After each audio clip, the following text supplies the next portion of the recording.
My homeroom teacher found my love letter. To punish me, she called my parents in and made my mom read it out loud in front of the entire class. I was going out of my mind because the girl I loved was the homeroom teacher herself. I wanted to stop it, but my dad stood beside me, mortified, and clamped his hands down on my shoulders. My mom stood at the podium, shaking with embarrassment.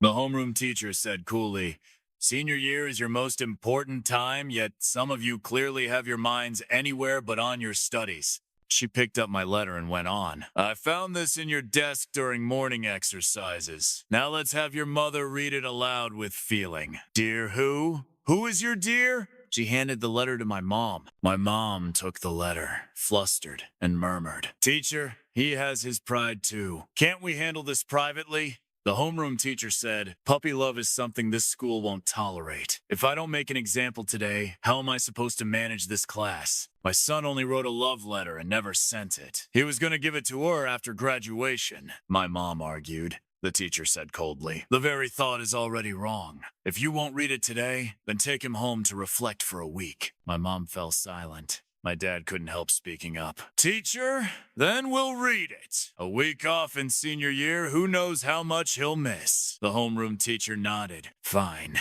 Read it loud enough for the whole class to hear." My mom had no choice but to open the letter and read, "I still remember how gentle you used to look. At sunset, your hair fell over your shoulders, carrying a faint lavender scent. I don't know why you wear glasses now and tie your hair back, keeping an icy face toward everyone." The whole class stared at me in shock. The homeroom teacher pushed up her glasses and flicked her ponytail, then sneered. "Seems the girl you like knows better. Senior year means tucking away your beauty and focusing on the real work. And you?" I stared at her, dazed. I could still see how beautiful she was that day. Hair loose in the sunset, a faint lavender scent, the gentle kiss she pressed to my forehead. Her lips held a sweet taste too, that lychee-flavored lip balm.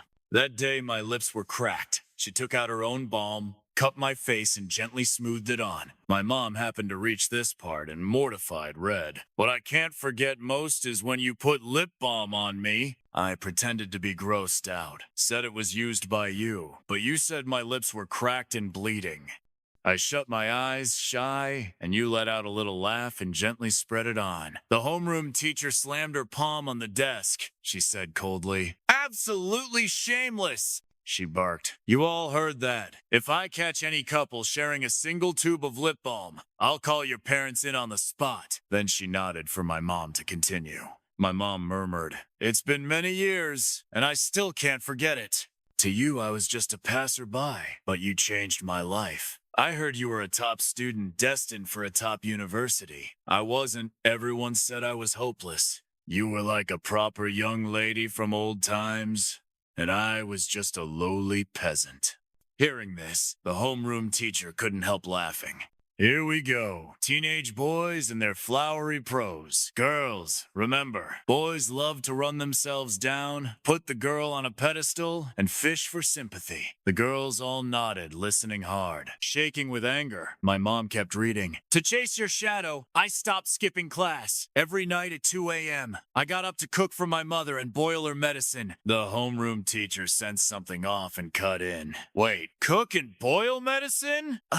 My mom wiped her tears. "When he was little, I was bedridden for a year. His dad had to work, so he skipped classes to come home and cook and make my medicine. That's why his grades suffered.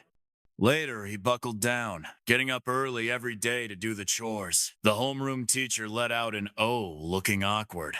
Fidgeting with her bangs, she said, "Go on. Didn't expect this quite the hopeless romantic. Fell for her since you were little, huh?" My mom continued, "Loving you was hard because you were so far ahead, so high above. I doubled down on studying, chasing you into a top high school in the province." The homeroom teacher broke in at once. "Our school isn't the province's top high school. See? Your head was full of romance and you blew the exam. That's a bloody lesson." My mom whispered, "Teacher, the next line is, I didn't get in, but I met you here instead." The teacher's face darkened. "Looks like that girl wasn't focused on studying either. Keep reading." I watched the awkwardness flicker across her face. I hadn't caught up to her back then. Who knew fate would make her my homeroom teacher? My mom read on. "When you came across me, You only smiled and nodded. I figured you'd never remember the little boy sitting on the ground, crying. In an instant, the homeroom teacher cried out theatrically, "Oh, please, the crying little boy? I'm getting goosebumps from the cringe." The girls all nodded in agreement. A few even rubbed their arms as if they really had goosebumps. The homeroom teacher smirked. "Do you feel like crying now? You crying, little boy?" Watching her pull faces, I just thought she was adorable. God help me. Why is every little move she makes so cute? If my embarrassment can give her a bit of fun at work, I'll take it. My mom kept reading. That year, my mom had surgery. The doctor said she might not wake up, and I cried in helplessness. Hold on.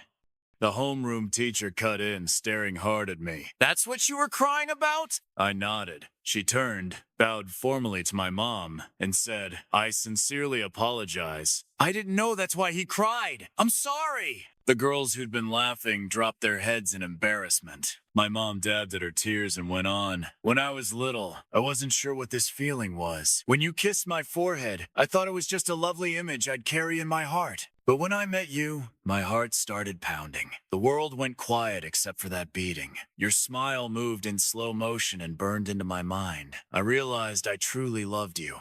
From the day I met you, I knew I was deeply in love with you. I'm glad I missed the province's top high school by 10 points so I could meet you sooner," the homeroom teacher said coldly. "You should be ashamed of a lousy score." Not proud of it, wait. She paused, then asked my mom, "He missed it by only 10 points?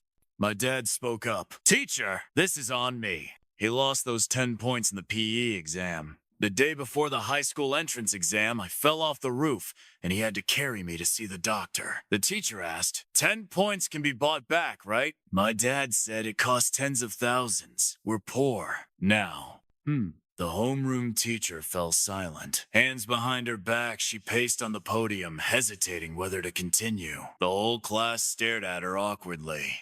Finally, she said, "His character isn't bad. So if you've got good character and the chance at the college entrance exam, why waste it on love?" My mom quickly said, "He's already 18. He repeated a year to take care of me."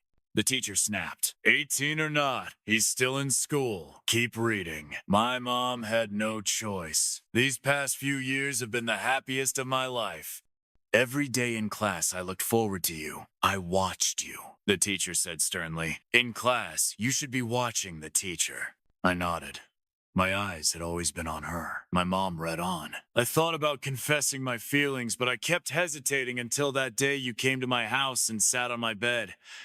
You were wearing fancy designer clothes, and that moment cut me to the core. Instantly, the homeroom teacher exploded. She raised the book and hurled it at me. "That girl went to your house? Sat on your bed? I didn't dodge, just met her gaze. That day she'd come for a home visit." All I could offer was a cup of instant milk tea. It was freezing that day. My parents only kept a heater in my room. She held the milk tea, sat on my bed, bit the straw and took a sip. Then she looked up, smiled sweetly, and said, "Ah, so warm." I sat beside her, not wanting her to leave. My mom read through her tears. "When you sat in my home, I wanted to tell you I'd searched for you for years, chased you for years.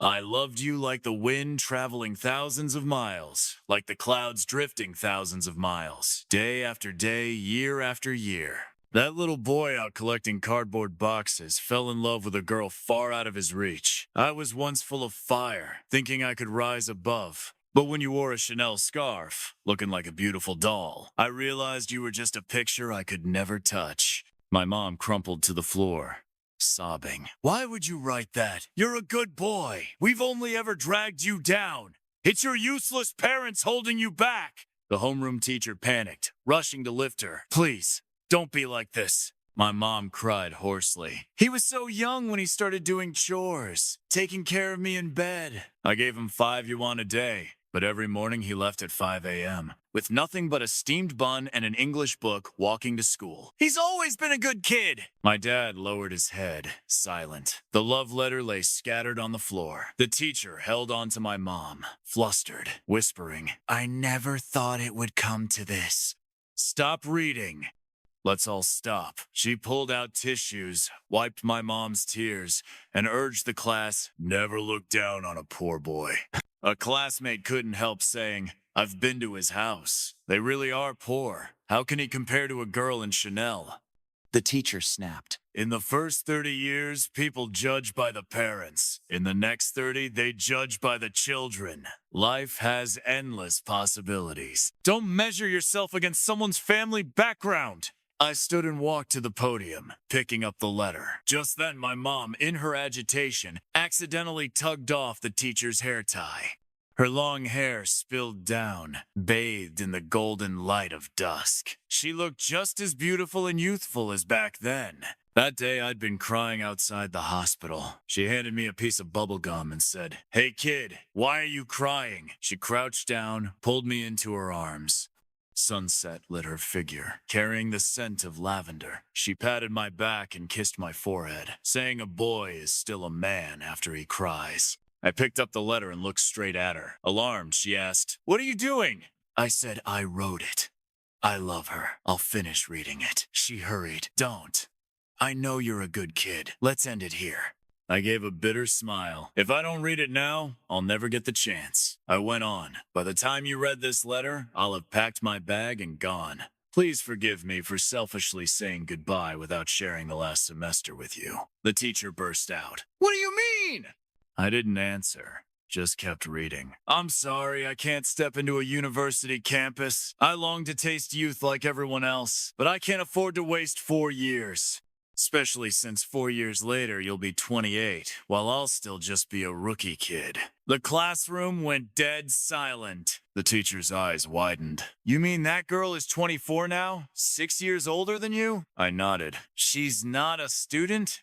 I said, "She's you, the one I've loved all along. It's always been you." The teacher nearly collapsed, clutching the desk. She stared blankly at me. I set the letter down and smiled. 2 years ago, you became my homeroom teacher. 10 years ago, you gave me my first hug. I'm that foolish, devoted boy. I meant to finish this semester, treasuring every day like it was my last. But now, better to end it here." She just stared at me. I helped my mom up, bowed to the teacher, and said, "I won't trouble you again. The school board won't come after you, because the moment you found my love letter, I'd already submitted my withdrawal to the principal's office." I smiled faintly. "I love you. That will never change. Not till death." A breeze stirred the pages in her hair. Flustered, she pushed her hair back and took the letter from my hands. The whole class was stunned into silence. She flipped through it, muttering, "Impossible. You're lying to me." But when she saw her name written there, her cheeks flushed red. Normally, confessions drew a chorus of jeers. But today, no one dared.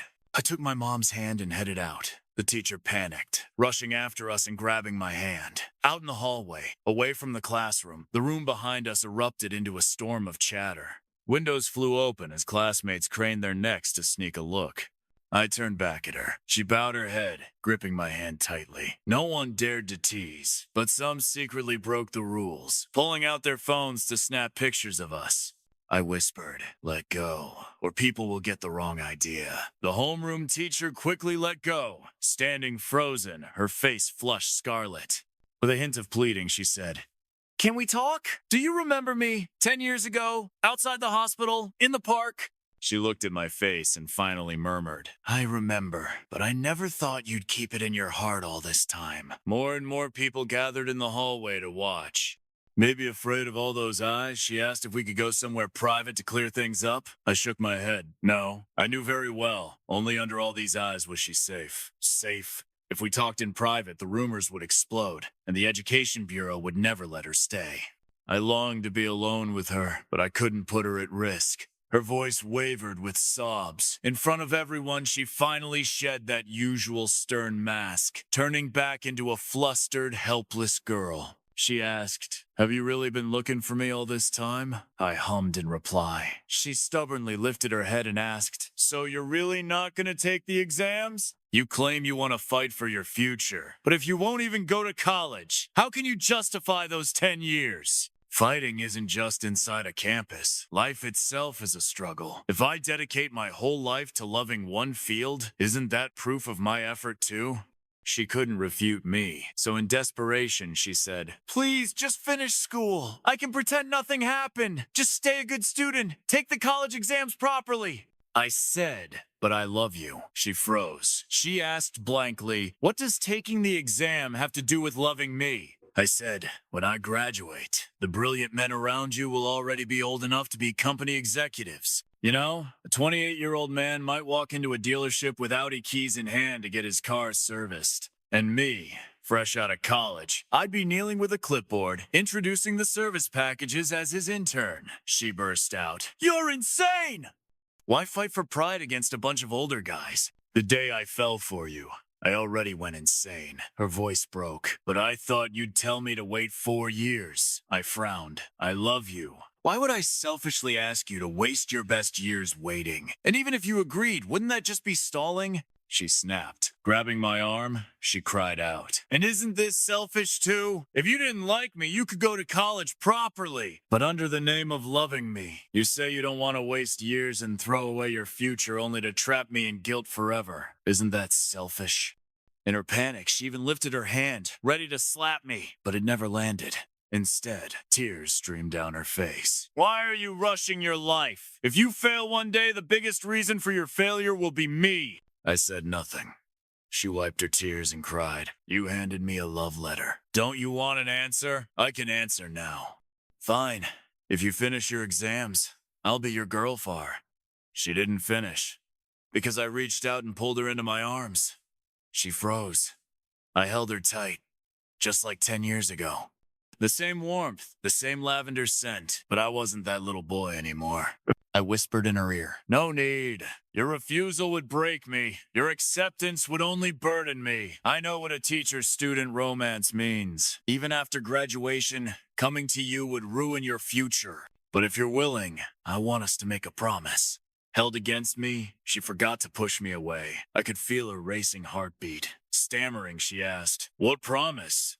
I said, 2 years from now, I'll come find you." She sobbed. "In just 2 years, what future could you possibly build?" I smiled. "If I haven't built one, that means I haven't given it my all for you." I let her go, memorizing her lovely face one last time. Finally, I turned and left, leaving only one line. 2 years from now, I'll come find you." I stood rooted, watching him leave. My heart ached. I clutched my chest, the pain making it hard even to breathe. He thought I'd forgotten, but I'd always remembered that crying little boy. 10 years ago, still in school, I'd already heard someone had been asking around about me. I thought it strange. Anyone who'd studied knew there were only 2 reasons a stranger asked about you at school. 1, some oddball wanted to pursue you. 2, someone wanted to jump you after class. I told my best friend, and she was furious. Together we screwed up our courage to see who was asking. And then we saw a little boy, awkwardly tugging at some older student's sleeve, saying, "Big brother, can I ask you something?" We burst out laughing. I told my bestie about it again, and she sighed. "Poor kid, he's so young." I rolled my eyes. Maybe he just wanted to say thank you. But after that, things started to get weird. Blame my best friend's nosiness. When the little boy asked around about me, she ran counter-surveillance. As it happened, her younger sister went to the same school. She came back thrilled, telling me everything about that boy. I knew early on he skipped class every day to go home and cook and prepare medicine for his sick mother. I also knew he'd asked about my test scores, and from that day on, he never skipped again. I never paid much mind. Who would take a kid seriously? But my bestie loved the gossip. She'd come running, excited to tell me he'd jumped hundreds of spots in the rankings, that he'd placed in the top 10 of the whole school, that he swore to get into the same high school I went to. I didn't mind. Made me happy to see someone working hard. At first, it was just gossip to me, even if I was the girl in the story. Until I came back home to teach. Until he walked into my classroom. The first time I saw him, I wanted to tell him I remembered, but I couldn't because of the way he looked at me. So intense. With something I couldn't name. Genuine. When my bestie found out, she was so excited she kept smacking my shoulder, almost breaking it. I told her not to get any ideas. It was impossible. But she bit her straw and said, Girl, you've got to be kidding. He's such a good guy, and you're telling me you won't go for it? I sighed. Impossible. I'm his teacher, she muttered, then quit. I don't know how to describe it. I admired him, but not in that way. I thought, a boy who works this hard, any girl would admire him. Until one day, during a routine check, I found his love letter. When I saw he wanted to drop out, I panicked. I went to my best friend for advice. She was shocked too, staring at me and saying, "Girl, you've really messed up." I was on the verge of breaking down. I couldn't take her jokes. The thought that this admirable boy would give up his studies because of me made me feel unbearably guilty. In the end, I made a bold decision. I would make him hate me. I asked my best friend for ideas, but she kept shaking her head. She said, "You're underestimating how determined he is." I gritted my teeth. No matter how strong his determination is, I'll kill it in the cradle. I confiscated the letter, called in his parents, and had them read it aloud in class. While they read, I kept throwing in biting remarks. I'd already planned that once they were halfway through, I'd snatch the letter and tear it up. At his age, pride is everything. Who could endure that kind of humiliation? I wanted to become the person he despised most, to make him give up on me and focus on college. But to my shock, he didn't back down. He even walked up to the podium himself, reading the letter out loud, standing tall before everyone. He read it all, carefully, earnestly. I stood there, completely at a loss.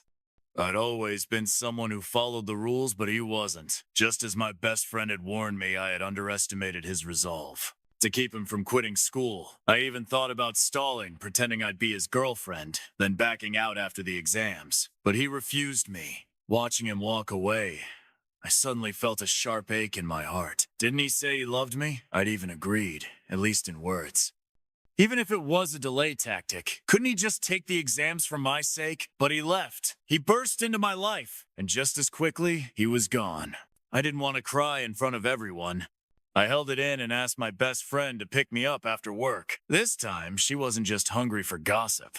After listening, she said seriously, "So you were lying to him? Planning to dump him after the exams?" I said nothing. I couldn't figure it out. She pressed on. "What's so strange about a younger guy? He started out just a kid, but you're the one who made things complicated. You've only been forced into teaching for 3 or 4 years. He's been chasing you for 10. I said. There was a moment I thought about quitting. "Oh? When?" When he turned and walked away. She said, "I looked into it for you. This might cheer you up a little. He's probably not worth it." "He's gone to learn barbering under some boss." I frowned. 2 years, he'd said. Made it sound so grand. And now barbering? Even if he had talent, it would take 5 years at least to reach the top. Still, something didn't feel right. A man who held on for 10 years, I couldn't believe he'd make such a casual choice. Sure enough, the Education Bureau summoned me. They wanted me to mind my image, to keep a proper distance from students. They didn't know this twisted bond had started years ago. 3 months later, my best friend contacted me again. She came up to me, whispering mysteriously, "Something's off." I asked, "What?" She said, "My little sister says he's not cutting people's hair. He's grooming cats and dogs, charging 128 yuan each time." I remembered how much I loved kittens but never dared keep one because of my parents. I was stunned. "I do love cats, but my haircut only costs 35. You're telling me cat grooming costs 128? That's not the point." "Then what shop is he working at?" "Several. Days at the shop, nights running a stall by the river, and on his days off, house calls. He even set up a social media account. I think he wants to build followers and open his own shop." I stared. "Doesn't he ever rest?" "No idea. Let's just watch.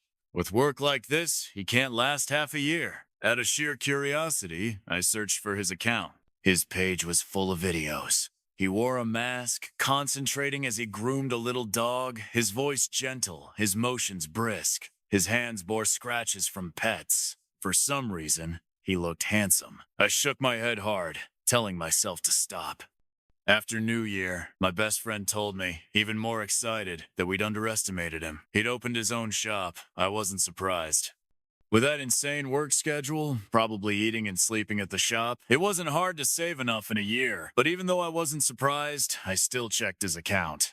Sure enough, a small new shop, mostly by appointment, with big discounts for opening plenty of customers. The kicker was the booking list full for the whole month. I wondered, doesn't he take a day off? Won't he break down? He seemed so busy, he even posted a video looking for an assistant. Lots of girls applied, but he pinned a polite reply. He wanted a male assistant. My best friend asked me seriously, "Are you really gonna keep that promise?" I asked. "What promise? You're really going to make him wait the full 2 years? You never wanted this job anyway. He's been chasing you for 11 years. If you felt your heart break even once, now's when he needs you most. He's paying for his own stubbornness all for you. Why can't you be stubborn just once for him?" I fell silent. But my parents set me up on a blind date today. The guy's conditions are great. I keep thinking maybe marrying someone my own age, with everything lined up, would be better.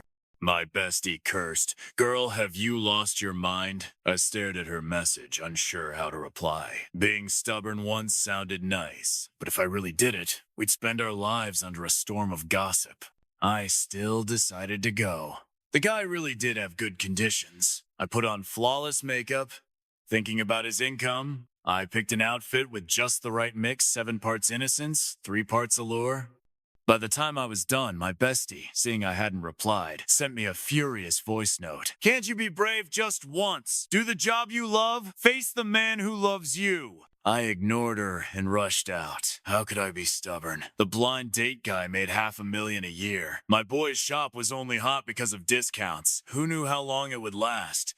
The blind date guy's parents worked in the system. My boy had to grind 14 hours a day just to run his own store. The gap was huge. If I stayed on the beaten path, I could live well. A capable husband, 2 strong families, a respectable job. But me. I didn't know why I turned my little Wuling Mini toward the pet grooming shop. My blind date texted asking where to meet. I replied, "Sorry." I parked outside the shop. Night had fallen. I watched him work inside, from 6 to 8, from 8 to 10, until midnight, when the last customer left. He sank into a chair, massaging his shoulders in exhaustion. He didn't look like that naive boy anymore. He'd learned how to style with wax, wore French workwear, and had a mask on, carrying a bit of that cool bad boy charm. I didn't even know why I'd been sitting in the car so long. Someone like me, who always followed the rules, had never done anything so reckless. Maybe I should just leave. Maybe he already regretted everything. Then, suddenly, he pulled down his mask. The air was cold and dry. He took a lychee-flavored lip balm out of his pocket. I recognized that familiar packaging and brand. For some reason, I found myself getting out of the car in a daze. I pushed open the door. The bell chimed. He turned quickly, saying, "Welcome." Then he froze, staring blankly at me, the lip balm still pressed to the corner of his lips. 11 years, it was all the steps he had taken. I could have stayed still, waited another year, and judged his financial situation. That would have been the safe, sensible choice. But my best friend's words kept echoing in my head. This was the year he needed help the most. I stared awkwardly at the tufts of cat fur on the floor, avoiding his eyes, and mumbled, I don't really like teaching anymore. I saw you were hiring. Wanted to ask about the pay." He slipped the balm into his pocket, stood up, and came to stand before me. That's when I realized he was taller than me. He said, "Revenue." "I mean, what's my salary?" He looked me in the eye and repeated, carefully, word by word, "Revenue." My head spun. Then he pulled down the shop's rolling shutter. I stammered, "I just feel, if I wait until you've made it in 2 years, won't it make me seem like I'm only in it for the money? Like I'm shallow?" Don't get me wrong, I don't mean I care about that. I'm just thinking about my reputation. Suddenly, he cut my face. What was he doing? Looking into those earnest eyes, my heart raced. Was he about to kiss me? I panicked. But instead, he lifted the lip balm and gently smoothed it across my lips. "Your lips are cracked," he said. The air turned awkward. Neither of us knew what to say. "Finally," I whispered. "That Chanel scarf was fake, dummy." Hearing that, he suddenly reached out and took my hand. I jumped away. "No." His hand froze in midair. Unsure what to do, I stammered. "Not until I've finished resigning. Then you can hold my hand." "Okay." After 11 years, I can wait a few more days. And I want you to promise me one thing." "What?" Don't make reckless decisions for me. No more night shifts.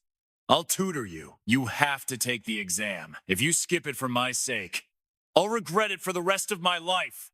He hesitated, then finally smiled. All right, I thought, tonight when I get home, my parents will probably scold me.